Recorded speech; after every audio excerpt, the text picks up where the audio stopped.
And turning now to a crime alert and the arrest of a man accused of exploiting an elderly woman. Authorities say he gained her trust and then tried to take her home.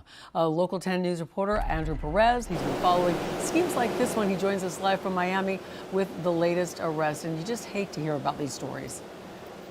And we hear about it all too often. That's the other problem here. But this man specifically, he was slowly inserting himself into the victim's life, slowly taking control of her life. I want to go ahead and send you to his mugshot because he was just picked up this morning. You're looking at a photo of Alejandro Diaz Torriente. They say he befriended a 94-year-old woman who lives just a few blocks away from him in El Portal.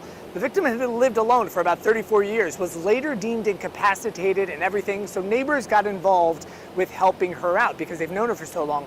The close neighbors noticed that Torriente, who's a local handyman, he was getting more and more involved helping the elderly woman out as well.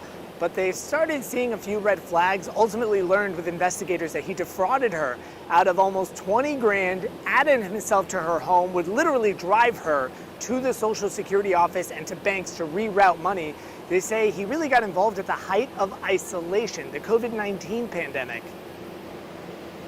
The neighbors did everything they could to protect her, but they could see that she had some kind of a relationship with the defendant. And the defendant was a repairman, so he would go around from house to house. Everybody trusted him. She would ask him, would you go in and just make sure she's got some food?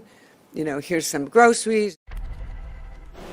Again, they all really trusted him. Those neighbors, by the way, the close neighbors, the next door neighbors, they were the ones to help detectives find out what was going on. They reported it. This investigation only took a couple of months. Everybody jumped on it right away. We're going to have so much more on this story coming up. Local 10 News at 6 o'clock.